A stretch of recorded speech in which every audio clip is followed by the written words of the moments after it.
Bonjour à toutes et à tous, j'espère que vous allez bien. Il y a quelques jours, je suis tombé sur un article de Courrier International qui disait « Le football a un sport en voie d'extinction auprès des jeunes ». En gros, c'était un article qui disait que les 16-24 ans étaient de moins en moins attirés par le football et par toutes ses dérives, c'est-à-dire l'omniprésence du marketing partout, l'hyper-marchandisation des joueurs et clairement la perte de loyauté des joueurs envers les clubs. Aujourd'hui, il n'y a plus de Totti, de Giggs, de Maldini ou même de Nicolas Sepp. C'est un gros problème pour la pérennité financière des clubs, étant donné qu'une grande partie du budget provient évidemment de la billetterie et de tous les produits dérivés. Du coup, on va essayer de comprendre ensemble dans quelle mesure le football est-il peut-être en train de s'éteindre à petit feu, quelles sont les raisons de cette perte d'intérêt soudaine et comment le football essaie-t-il de se réinventer.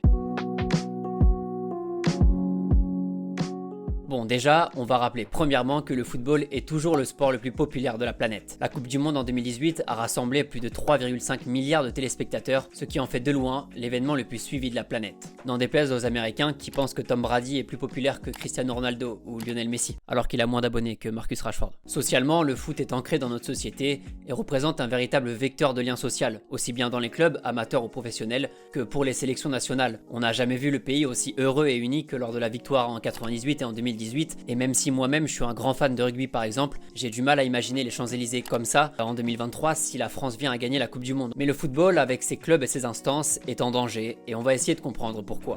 Déjà avant, mais encore plus avec la crise du Covid, la structure des clubs s'est fragilisée et l'équilibre financier est de plus en plus mis à mal avec les revenus de vente de la billetterie suite aux différentes jauges mises en place et aussi parce que le public s'intéresse de moins en moins au football. Selon une étude de Capital réalisée en 2021, on estime que les audiences du football en France ont été réduites de 50% en 10 ans, et du coup les fédérations et les ligues essayent constamment de lancer de nouvelles compétitions, mais ça flingue vraiment l'intérêt des rencontres. Entre la Ligue des Nations, qui a su se faire une place en France grâce au bon parcours des Bleus, mais qui globalement est une manière d'éviter les matchs amicaux, et l'Europa Conference League, on sait très bien que l'intérêt des rencontres est uniquement financier, et l'objectif réel de ces rencontres est remis en cause. Quand on voit le Vélodrome aussi vite pour un match qui est censé être de Coupe d'Europe, alors que d'habitude il y a en gros 50 000 personnes, on peut se poser légitimement la question de l'attrait des fans pour ce type de match. Selon un article de SoFoot justement, aujourd'hui, parmi les 16-24 ans, seulement 28% se disent fans de football, contre 39% qui disent ne pas s'y intéresser du tout. Mais personnellement, ce que je trouve le plus inquiétant justement, c'est dans cette étude, ils disent que les fans de football ne supportent plus qu'une équipe, mais maintenant s'ouvrent à plusieurs équipes, ce qui détruit complètement le modèle de supporterisme historique du football. Ce modèle qui consistait plus ou moins à soutenir l'équipe de sa région ou de sa ville. Et c'est pour moi ça qui faisait le charme de ce sport. La plupart des il y a beaucoup de nouveaux fans du PSG, même si attention, c'est un club historique. En France, ils ont une base de fans absolument incroyable qui est historique.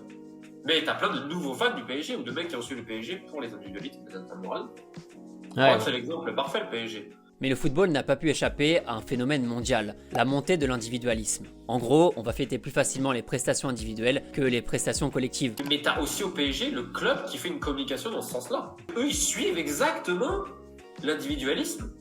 Le club est géré ainsi, et leur communication est tournée vers leur star. Des gens ont forcément suivi le Real Madrid parce qu'ils étaient fans de Cristiano et pas forcément parce qu'ils étaient fans de l'équipe de Florentino Pérez. Et donc forcément, on est de moins en moins attaché à une communauté, à un groupe, à un club. Et ça devrait que s'accentuer avec les générations qui arrivent. Et finalement, ceux qui sont investis le plus dans le club ne sont pas forcément les plus grands fans de foot.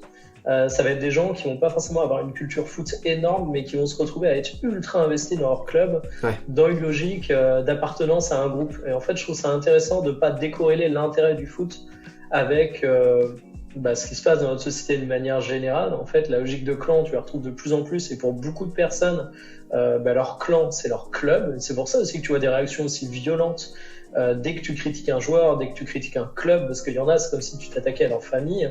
Et aussi sur les modes de consommation qui évoluent et sur l'intérêt, je trouve que ça rejoint pas mal de choses qu'on voit dans d'autres milieux en fait. Aujourd'hui, tu as des personnes qui s'intéressent autant qu'avant au foot, notamment des jeunes, mais qui vont pas le consommer de la même manière. Ils vont regarder des résumés, ils vont regarder les notes des joueurs, ils vont regarder des youtubeurs. Moi, je suis toujours étonné du nombre de personnes qui me disent qu'ils regardent mes vidéos et qui finalement, si je comprends bien ce qu'ils me disent entre les lignes, ils regardent plus de temps des youtubeurs parler de foot qu'ils regardent du foot directement. Avec l'explosion des plateformes de streaming et des réseaux sociaux ces dernières années, le temps de passion disponible a fortement été réduit pour les 16-24 ans et le temps de consommation du sport avec. Aujourd'hui, suivre un match de football en direct est bel et bien devenu rare et non plus la règle générale. Du coup, le football essaie de se réinventer, mais pour le moment, c'est pas vraiment ça. Après le casse-tête des droits télé en France et le Covid évidemment qui a fait mal au secteur, les acteurs tentent de trouver des solutions pour relancer l'effervescence auprès des jeunes. Il y a eu par exemple l'histoire du pay-per-view à l'américaine, comme ça peut se faire en boxe ou NBA, c'est-à-dire que tu payes uniquement pour regarder le match, ou même par exemple l'OM qui a essayé de lancer ses matchs amicaux sur Twitch. Autrement dit, des solutions où le contenu se consommerait très rapidement via un smartphone, auprès de n'importe qui et depuis n'importe où. Là aujourd'hui, plus l'individualisme, la phénomène de consommation. Tu peux tout avoir, tout voir d'un coup. Tu as une accessibilité. Il y a 20 ans, c'était pas le cas. Donc c'était un événement incroyable. Comme Matsui au Mans, rappelle-toi, moi je me rappelle, j'étais jeune, putain, mais Matsui au Mans, c'était une attraction. Tout le monde disait, putain, il y a un cortège japonais qui vient chaque fois. Parce que c'était une rareté. Et donc, forcément, aujourd'hui, c'est plus commun, etc. Et les clubs se sont établis, tu vois. United s'est établi et Fangoso, ça a eu. Alors là, pour le coup, c'est un vrai impact.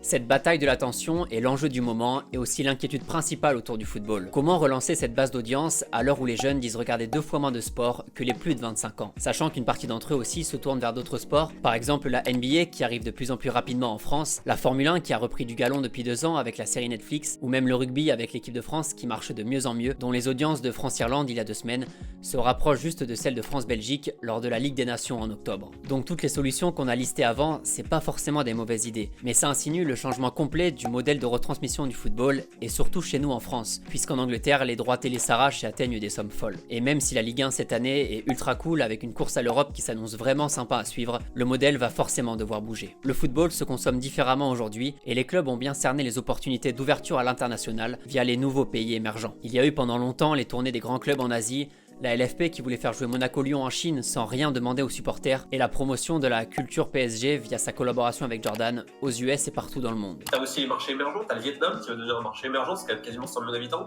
L'Indonésie, les Philippines moins, mais l'Indonésie c'est plus de 200 millions d'habitants. Les Philippines c'est plus compliqué, le football est quand même moins impliqué, c'est un développement un peu différent. Et la Malaisie aussi peut être ciblée. Ça va être les nouveaux marchés, je pense, aujourd'hui, mais les clubs commencent déjà à travailler dessus. En Asie, pour prendre l'Asie en général, c'est quand même un continent qui a une passion débordante pour le foot. Tout ça pour ouvrir de nouveaux marchés, aller conquérir de nouveaux consommateurs prêts à dépenser son argent, et aussi évidemment pour développer les réseaux sociaux qui est aujourd'hui le nerf de la guerre. Sur 2 îles de Chine méridionale, le Barça et le Real qui sont associés avec des partenaires privés et publics, si je ne dis pas de bêtises, de l'État, pour créer des parcs d'attractions à thème à visiter ces clubs-là, musées et tout. Le Real a voulu faire pareil aux Émirats. Finalement, le projet n'a pas eu lieu. Il y avait déjà ce genre de projet-là, mais si tu regardes, souvent, c'est des projets un peu futuristes. Après, ils veulent faire du branding. Et en fait, l'idée aussi, c'est d'avoir plus en plus de followers. Parce que plus tu as de followers, plus après, ça te permet de négocier fort sur certains contrats marketing et tout ça. Donc, des fois, tu vas pas le gagner tout de suite, mais tu vas le gagner indirectement. Donc en fait, réfléchir comme une véritable entreprise commerciale qui veut se mondialiser, et c'est tout à fait logique. Mais du coup, on met de côté le vrai noyau historique qui constitue les clubs, c'est-à-dire les supporters. Donc si tu veux, par exemple, ils avaient donné leur licence d'exploitation à n'importe qui, ce qui est aussi une de nos données des clubs, c'est avoir des présences ici et là pour sous-traiter des licences, en fait, pour des pseudo-académies. Ensuite, on va te dire c'est pour du foot, c'est pour du business, et tu sous-traites pour 100 000, 200 000 euros par an, et en fait tu peux exploiter la marque PSG ou ce que tu veux dans ces pays-là. Donc ça aussi c'est une manière de faire pas mal de business. Et si tu veux un autre exemple intéressant, quand Lopez rachète Lille, j'avais sorti le dernier point, il disait que le véritable enjeu de tout ça c'est de faire du business immobilier en Chine. Ils veulent ouvrir des académies en Chine en se servant de ce qu'ils vont faire là pour faire du pognon, et ils te mettent que de real business, je crois c'est real estate. Et en gros pour investir le marché de l'immobilier chinois, et comment ils faisaient le foot à ce niveau-là.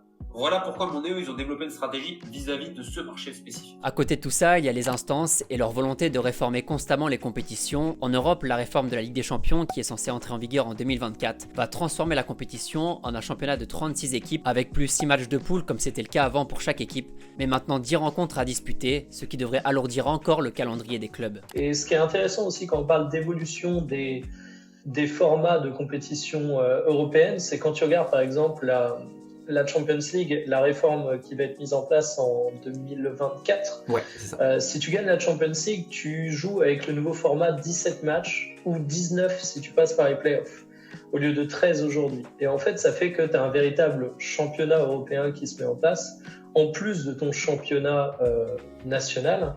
Et en fait, aujourd'hui, les équipes, plus que jamais, et la règle des changements, par exemple, c'est un truc qui va encore dans ce sens aussi, ça te permet d'avoir un Paris Saint-Germain qui a 2 équipes entières qui pourraient gagner la Ligue 1. Il y a aussi le projet de la Super League qui n'a pas vu le jour, mais qui aurait pu changer complètement le paysage footballistique en Europe. Sachant qu'en sélection, la thématique est clairement la même. L'idée d'une Coupe du Monde tous les 2 ans prônée par Arsène Wenger pourrait dénaturer complètement la valeur de cette compétition et l'attente qu'elle génère dans le monde entier. La rareté fait partie du plaisir procuré par ce sport, et ce choix, cette décision qui n'est motivée que financièrement, pourrait fortement peser sur la fatigue du joueur et la lassitude du spectateur, sachant qu'en plus le calendrier en club prend déjà de plus en plus de place. Puis on ne peut pas ne pas évoquer la Coupe du Monde au Qatar en plein hiver, condamnée déjà par des sélections et par de grands sportifs pour la catastrophe écologique et humaine qu'elle représente. On fait construire des infrastructures délirantes, ce qui est aussi un autre point dont on parle jamais. Là au Qatar pareil, alors là ils ont trouvé le stade recyclable, comme ils disent.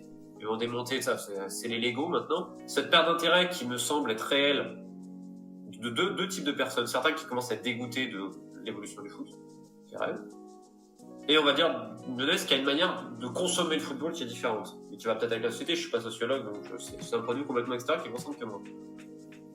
On n'empêche qu'il y a toujours énormément de visibilité. Regarde les audiences, hein. Notamment en Asie du Sud-Est. En Afrique, tu as quand même un très gros intérêt aussi, avec une démocratisation plus importante de certains médias de communication pour voir et d'Internet.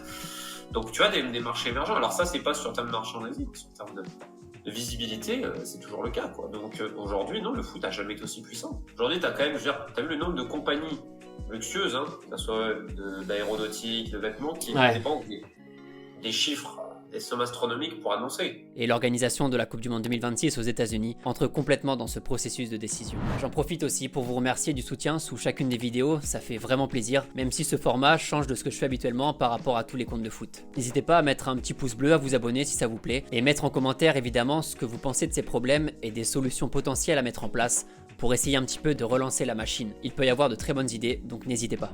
Par contre, je suis persuadé que si tu diffusais tous les matchs des jeunes de plein d'équipes de Ligue 1 sur Twitch, qui sont parfois des matchs qui sont même pas diffusés, je suis sûr que tu auras une grosse audience de la part du cœur des supporters, et aujourd'hui c'est un truc qu'on voit pas du tout. Diffuser ça sur Twitch, il y aurait un vrai sens, et tu verrais que ça ferait des audiences énormes sur Twitch, et tu dirais, putain c'est quand même chelou, le foot plus personne s'y intéresse, mais alors quand tu diffuses gratos un match de jeunes qui est quand même pas le truc le plus sexy du monde, bah t'as quand même de la bonne audience en face, quoi. Un autre sujet aussi très intéressant, c'est la multitude de diffuseurs qui rend compliqué le fait de suivre le football quotidiennement et donc qui justifierait en partie la perte d'intérêt autour du football. La Coupe de la Ligue d'ailleurs a été supprimée en 2020 car aucun diffuseur ne s'est manifesté pour reprendre la compétition après que France Télévisions ait décidé de ne pas reprendre les droits. Ça faisait un petit bout de temps déjà que tout le monde se foutait un peu de la Coupe de la Ligue, que le PSG l'a gagnée à chaque fois à part en 2019, donc bah c'est pas plus mal comme ça permettra peut-être d'alléger un petit peu le calendrier. En France, on compte 4 principaux diffuseurs de toutes les compétitions en Europe, ce qui rend plus compliqué le fait de suivre le football puisque bah ça coûte un peu cher.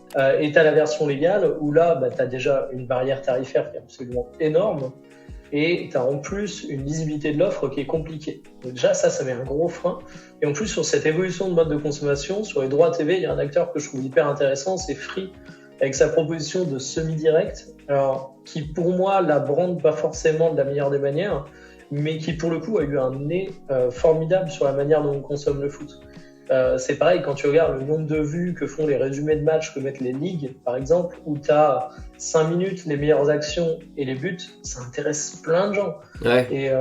Et tu as plein de gens en fait qui vont finir le week-end, ils vont aller mater les résumés des rencontres, ils vont à la limite regarder un match et sur le reste, ils vont regarder ce qui se fait. Les ligues essaient à chaque fois de faire jouer l'intensité concurrentielle pour faire monter les prix et maximiser les recettes. C'est la loi de l'offre et la demande, donc c'est tout à fait normal. Mais du coup, on ne pourra plus jamais revoir la Ligue des Champions sur TF1 comme à l'époque, étant donné que la compétition génère énormément de profits. Thierry, si tu nous entends, sache que tu nous manques. Et ça rend les choses forcément compliquées pour les supporters qui ne savent plus trop où donner de la tête, sachant que les diffuseurs ont tendance à changer d'année en année. D'où la baisse logique de l'intérêt autour du football. Et ce qui est de plus en plus vrai pour les supporters l'est aussi malheureusement pour la majorité des jeunes espoirs. La perte d'attachement à son club de cœur, à son club de formation. C'est aujourd'hui un petit peu compliqué de s'attacher à un joueur du centre de formation, sachant qu'on sait très bien qu'il va pouvoir partir pour une plus grosse écurie dès qu'il aura 15-16 ans. Tu vas partir de ton Nantes, tu vas aller à Lyon, mais tu vas même aller à Lyon en te disant que Lyon c'est l'étape 2 qui est exposée, qui va te permettre d'être repéré par l'étape 3. Bah, tu as une sorte de rationalité forcée, même de la part des supporters, même de la part des gens qui sont des gros suiveurs d'une équipe où bah, au bout d'un moment ils sont réalistes et ils se disent bon ben c'est très bien, aujourd'hui tu as 10 clubs dans le monde qui peuvent se permettre de garder les joueurs, on sait très bien pourquoi les joueurs viennent, et limite tu vois ça va être intériorisé y compris par les supporters, pas seulement par les dirigeants, le côté viens chez nous, tu auras de l'exposition et tu sais qu'on est un club vendeur, donc que tu vas pouvoir aller vers une autre grosse équipe, quoi. Romain en a d'ailleurs parlé dans sa dernière vidéo. La frontière entre la passion du foot et le commerce est de plus en plus fine et de plus en plus tôt chez les joueurs. Celui-ci est perçu comme du capital humain, surtout quand son potentiel marketing laisse entrevoir de belles rentrées d'argent. Les clubs n'hésitent plus à mettre des millions sur des joueurs de 15-16 ans car ils en ont les moyens et aussi car ils ont peur de voir potentiellement la future grande star du football mondial aller chez un concurrent. Ce que tu décris, c'est un peu les mêmes dérives que quand tu vas avoir des investisseurs qui vont miser dans 20 startups. Ils s'en battent les couilles, ils savent très bien qu'il y en a 18 qui vont se péter la gueule, sauf qu'il y en a 2 qui vont cartonner et ils seront largement gagnants. Et en fait, tu mets tes œufs dans plein de paniers parce que tu sais qu'il y en a forcément un qui rattrapera les pertes des autres. Et ce qui se fait parfaitement quand tu es investisseur et que tu mises dans des startups, parce que j'ai envie de dire, c'est le jeu. Mais quand tu fais ça avec la vie de mecs qui décrochent leur premier contrat pro et qui placent plein d'espoir là-dedans, ça pose des problématiques éthiques qui sont monstrueuse. Tu as 15 ans et on te dit que tu vaux déjà plusieurs millions, ça peut faire tourner la tête et t'éloigner finalement de ton principal objectif, à savoir le terrain. Et c'est pas les cas des jeunes joueurs qui craquent psychologiquement, qui manquent ces dernières années. Donc voilà rapidement tout ce qu'on veut dire à propos du football actuellement, de comment il essaye de se réinventer, de comment il fonctionne, avec ses dérives, ses bonnes idées, sa mondialisation accélérée et tous les acteurs qui gravitent autour. Il y a énormément d'articles qui en parlent, donc je vous les laisserai dans la description. Perso, je suis un grand fan de foot, mais le dernier match que j'ai regardé en intégralité, ça devait être peut-être PSG Real, et avant ça, c'était un match du Stade Malherbe de Caen en novembre ou en décembre, sachant que c'est de plus en plus compliqué de les regarder en direct. Et en plus de ça, ils sont vraiment dégueulasses. Voilà, c'est tout pour moi pour aujourd'hui, j'espère que ça vous a plu. On se retrouve lundi prochain à 18 h pour le 48e épisode de Contes de foot. Sur ce, ciao les gars, prenez soin de vous.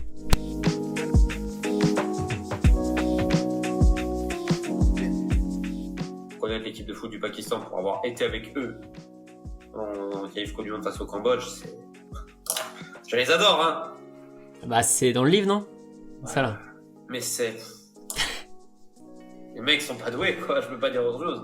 Ah ben vraiment, quand un attaquant à qui on apprend, le coach qui me dit, il a jamais joué arrière gauche, mais on lui apprend. Et là, la veille la veille d'un match de qualif. Genre, y a pas un arrière gauche. Ouais, mais bon, la fédération était coupée en deux, on pouvait pas appeler personne. Et lui, les gauchers, il va vite. Ils doivent lui apprendre le hors-jeu. Et t'es là. Et le coach, il te dit ça, le BTN à côté, quel Pakistanais me dit, ouais, mais tu verras, c'est un bon joueur. Et le pauvre mec, il a refait une erreur le lendemain, il a perdu, tu vois. Mais, tu dis, putain.